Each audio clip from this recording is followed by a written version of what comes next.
So, good day, Miss Sue.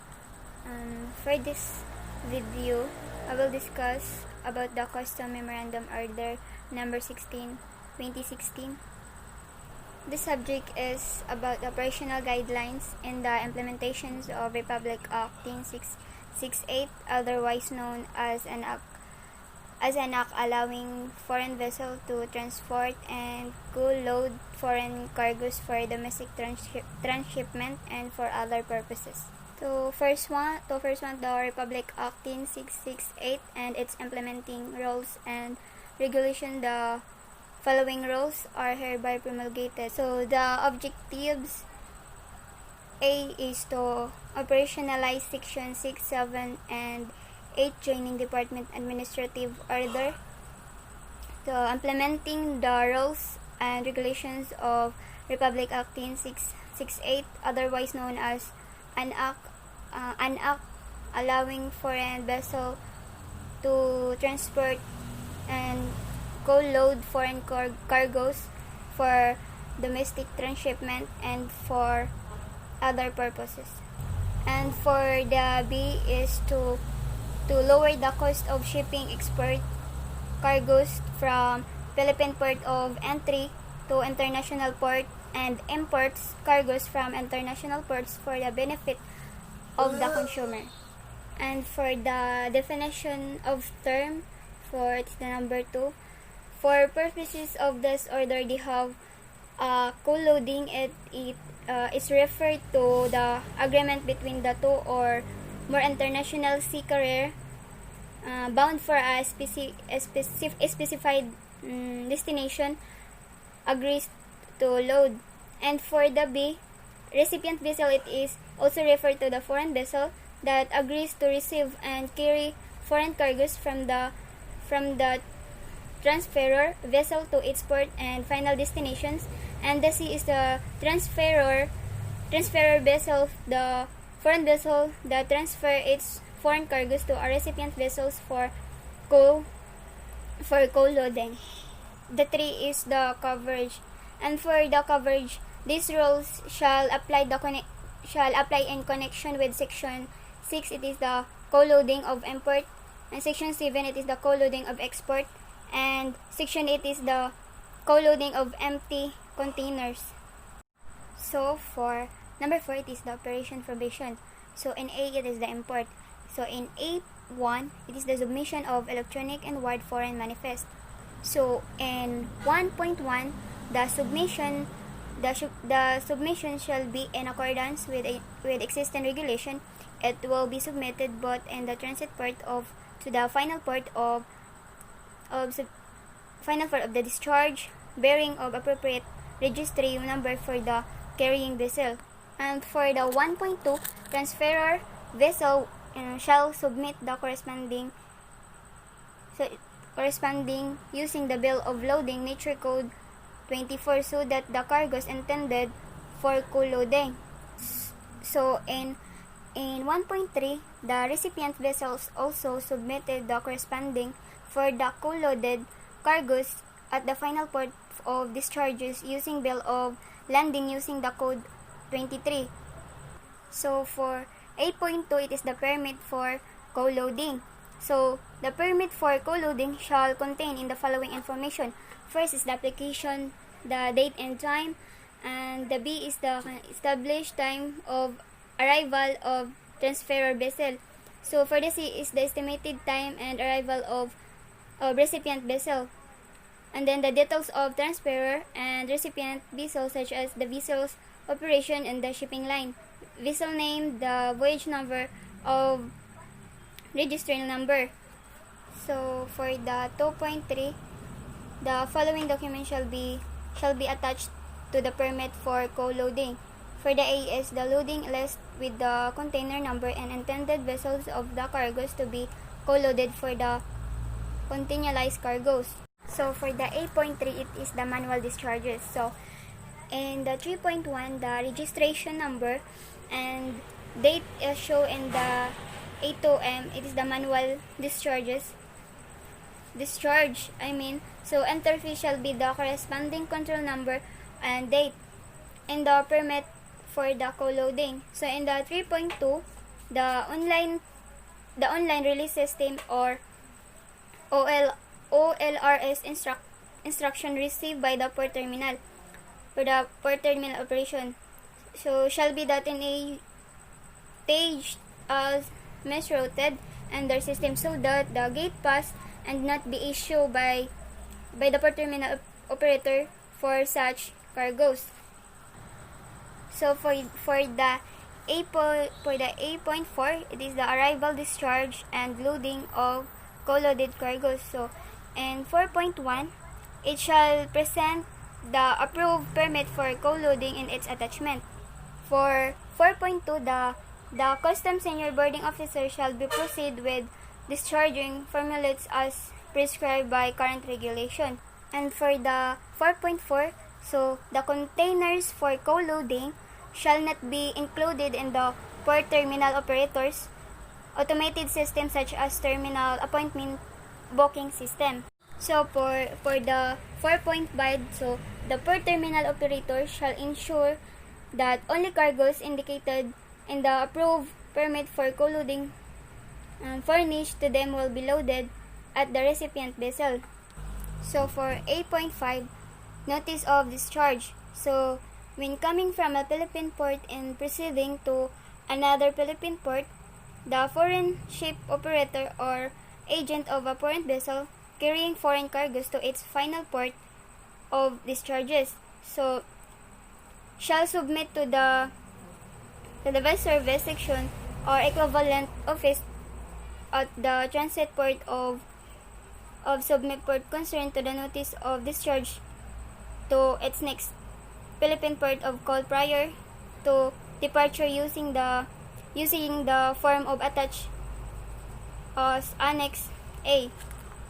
So for the A6, clearance of foreign vessel to a Philippine port, the Pier and Inspection Division of Equivalent Office shall issue a clearance of foreign vessel to a Philippine port. So upon submissions of the documentary requirements prescribed by current regulation together with the application annexes and the order. So for the B, it is the export. So export cargo shall be covered by an export declaration at the converted port of loading. So whether or not passing through another Philippine port of entry before the same is located for export in order foreign vessel for delivery to the foreign port of destination. So for the RA number 10668, an act allowing foreign vessel to transport in co-load foreign cargoes for domestic transshipment and for other purposes. So for the section 1, it is the declaration of policy. It is the policy of the state. So for the A, to assist imports and exporter in enhancing their competitiveness in light of intensifying international trade, and so B, to lower the cost of shipping export cargoes from Philippine ports to international ports and import charges from international ports of the benefit of the consumer. And for the section 2, it is the definition of terms as used in this act. So in A, co-loading refers to agreement between two or more international or domestic seas carriers whereby by a carrier bound of this specified destination agreed to load, transport, and unload the container, van, or cargo of another carrier bound for the shore destination. So for the section 3, it is the scope. So this act shall apply the exclusive to foreign vessel carrying foreign container vans or foreign cargoes. And for the sections 4, it is the carrying of foreign cargo by a foreign vessel. And for the section 5 is the authority of the commissioners of customs It is the authority of the Commissioners of Customs. So the Commissioners of the Customs, upon such a reasonable condition as may be imposed. And for the Section 6, the application of the carriages of code by sea. So a carriage conducted in accordance with this act shall be governed by the Commonwealth Act number 665, otherwise known as the Carriage of Goods by Sea Act, with respect of the liability of the carrier for the loss of or damage to goods carried. For the Section 7, carriage by foreign vessel not a public service, foreign vessels not common carriers. So foreign vessel engaging in carriage conducted in accordance with this act shall not be considered common carriers as provided in Republic Act number 386, so otherwise known as the Civil Code of the Philippines. For the Section 8 is the prohibition. So foreign ship operations shall submit their cargoes manifest to the port authorities to ensure that no domestic cargoes are carried by the foreign ship. For Section 9, fines and penalties. So the Bureau of Customs, upon the notice, hearing, and determinations of the existence of any branches of violations of the provisions of this act or any rules and regulation issue pursuant thereto, shall impose a penalty or fine on any erring foreign ship operator in accordance with applicable provisions of the tariff and customs code of the Philippines and other related laws. So in Section 10, it is implementing rules and regulation. Within 60 days from approval of the act, the Department of Finance and the Bureau of Customs, the Department of Trade and Industry. So for Section 11, it is the separability clause. So if any provision of this act is subsequently declared invalid or unconstitutional, other provision hereof which are not affected thereby shall remain in full force and effect. For Section 12, Section 12 is repealing clause. So Section 1009 of Presidential Decree number 1464, otherwise known as the Tariff and Custom Code of 1978, and all laws, decrees, order, rules, and regulations, and other insurance or part thereof inconsistent with the provision of this act are hereby repealed or modified accordingly. So for Section 13, it is effectively this act shall take off 15 days after its publications in the official or in the newspaper of the general circulation. Implementing rules and regulation of Republic Act number 10668, otherwise known as an act allowing foreign vessels to transport and co-load foreign cargoes for domestic transshipment and for other purposes. In Section 1, title, these rules shall be referred to as Implementing Rules and Regulation of Republic Act number 10668. And Section 2, objectives, is it the policy of the state, A, to assist importers, and B, to lower the cost of shipping export cargoes from Philippines ports. In Section 3, definition of terms, the following terms are defined as follows. A, break bulk cargoes refer to those cargoes that are listed in a number of bills of lading. Letter B, bulk cargo refers to liquid or dry goods shipped in bulk, not packed or bundled in separate units. Letter C, co-loading refers to agreements between two or more international or domestic sea carriers whereby a sea carrier bound for a specific destination.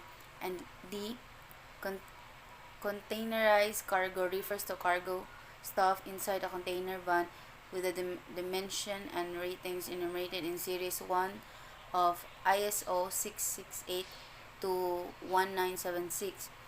Letter E, container van refers to a standardized reusable steel box used for the safe. And letter F, domestic cargo refers to goods, articles, commodities, or merchandise which is intended to be shipped from one Philippines port to another Philippine port. And letter G, domestic movement refers to postwise and inter-island trade for the transport of cargo from one Philippine port to another. And letter H, electronic consolidated cargo manifest refers to all house bills of lading of shipments. And letter I, electronic inward foreign manifest refers to all master bills of loading of shipments. And letter J, export cargo refers to goods, articles, commodities, or merchandise carried in foreign vessels. Letter K, foreign cargo refers to import or export cargo. Letter K, foreign cargo refers to import or export cargo carried by a foreign vessels. Letter L, foreign container van refers to a container van, whether empty or loaded with foreign cargo owned or leased by shipping company. And letter M, foreign port refers to any seaport outside the jurisdiction of the Philippines.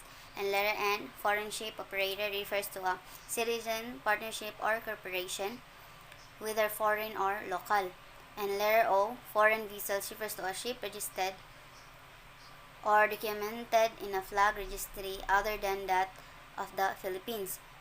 Letter P, import cargo refers to good articles, commodities, or merchandise of foreign origin, whether for consumption, warehousing, or transshipment. And letter Q, Philippines port refers to any port within the Philippines duly authorized by virtue of contract with a relevant government authority to handle domestic. And letter R, port authorities refers to entities engaged in the development and operations. Letter S, port of discharge of goods for purposes of this order refers to the Philippines port that is specified in the electronic inward foreign manifest. And letter T, port of entry of vessels refers to the first Philippines port of call of a foreign vessels. And letter U, port of final destination of vessels refers to the last Philippines port of call or foreign vessels. And letter V, transshipment refers to the transfer of crop from one vessel or conveyance to another vessel. And letter W, transshipment port of vessels refers to a Philippine port where a foreign vessel is allowed to unload or load, import, or export cargo. And in section 4, coverage, these rules shall apply exclusively to foreign vessels carrying foreign container vans. So letter A, any foreign vessels arriving from a foreign port shall be allowed to carry foreign cargo to its Philippine transshipment port. Letter B, any foreign vessels arriving from a foreign port shall be allowed to carry foreign cargo to another foreign vessel calling the same port of entry or transshipment port. Letter C, departing from a Philippines port or a region through another Philippine port to its foreign port of final destination shall be allowed to carry foreign cargo intended for export. And letter D, lastly, any foreign vessel departing from the Philippines port of a region shall be allowed to carry foreign cargo of another foreign vessel through a transshipment port and transferred at such a transshipment port to its foreign port of final destination. So, a foreign vessel shall likewise be allowed transport foreign empty containers for domestic transfer or for immediate exportation under the above conditions. So in Section 5, Commissioner of Custom, the Commissioner of Custom upon such reasonable condition as may be imposed may do the following acts. Letter A, authorize the conveyance of foreign cargo brought from abroad by a foreign vessel. Letter B, allow a foreign vessel to take cargo intended for export of any Philippines port or entry and convey the same upon such as foreign vessel to foreign port. And letter C, lastly, authorize the transshipment of such foreign cargo intended for import or export through another Philippines port of entry by another foreign vessel. So, provided that such as act shall not diminish or impair any existing and valid government contract covering the handling of import and export cargo. So operators found to have violated any provision of this order. So the Commissioners of Customs is authorized to issue customs orders relevant to the implementation of this IRR. So in Section 6, co-loading of import cargo is letter A. Import cargo as defined in this order shall be covered by the necessary import entry for consumption, warehousing, or transshipment. And in A1, carried by a foreign vessels and unloaded at the port discharge after passing through another Philippines port. So in A2, carried and discharged by a foreign vessels at the port entry or transshipment port. So letter B, for purposes of the filing of the electronic N-word foreign manifest and electronic consolidation of manifest of co-loaded foreign cargo, the port final destination shall be port or discharge in the EIFM or ECCM. So the original foreign vessel carrying the cargo subject of a co-loading will submit the EIFM or ECCM to the Bureau of Customs. So let us see, an operator at the port where the foreign cargo is unloaded prior to its transport to the port is discharged shall maintain an inventory record of foreign cargo. So letter D, the operator shall provide adequate space in its yard for temporary storage of foreign cargo subject of co-loading. And Section 7, the co-loading of export cargo is letter A. Export cargo is defined in this order shall be covered by any export declaration and other necessary documents. And in A1, for immediate exportation by a foreign vessel whether or not passing through another Philippines port of entry. So in A2, for domestic transfer and discharge by a foreign vessel to another Philippines port of entry before the same is loaded to export another foreign vessel for delivery to the foreign port destination. And letter B, operator at the port of loading where the export declaration is filed or the port of loading as a transshipment port shall maintain an inventory record of export cargo. And letter C, an operator shall provide adequate space in its yard for temporary storage and export cargo subject and co-loading. And in Section 8, co-loading of empty containers for purposes of this order and empty foreign containers, one going to or coming from any Philippines port or going to coming from foreign port and being transshipped between two Philippines ports shall be allowed A. Foreign vessel shall be allowed to load or co-load empty containers. And letter B, from any ports in the Philippines to any Philippines port of entry is possessing abroad or for use in the stuffing or of Philippines export. And letter C, when loading import cargo from the port of entry and shipment ports of the port is final destination. And lastly, when loading export cargo from the port of origin in the Philippines to another Philippines port where the same shall be immediately exported or utilized for the stuffing of Philippines exports. And in Section 9, application of the Carriage of Goods by Sea Act is conducted in accordance with the when this order shall be governed by Commonwealth Act No. 65, otherwise known as the Carriage of Goods by Sea Act. And in Section 10, carriage by foreign vessels not of public service, foreign vessels not common carriers. So foreign vessels engaging in carriage conducted in accordance with this order shall not be considered common carriers as provided in Republic Act No. 386. So in Section 11, prohibitions, foreign ship operators shall submit their cargo manifest to the port authorities to ensure that no domestic cargoes are carried by the foreign ship. So in Section 12, authority of another agencies, the concerned national agencies, bureaus, and other government offices involved in co-loading, namely Department of Finance, DOA, or Department of Transportation and Communication, or DOTC, Department of Trade and Industry, or DTI. And In Section 13, fines and penalties.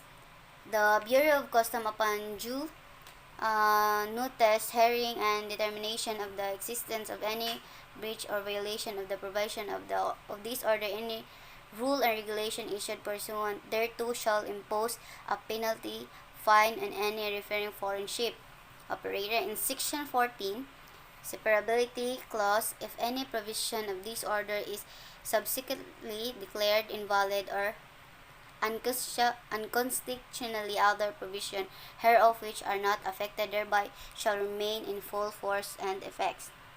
And in Section 15, repealing clause, all orders, rules, and regulation and other issuance or parts thereof, and consistently with the provision of this order, are hereby repealed or modified accordingly. And lastly, Section 16, effectivity. This order shall take effect 15 days after its publication in the official Gazette or in a newspaper of general circulation, in the submission of a copy of UP Law or Center Office of the National Administration Registry. Thank you.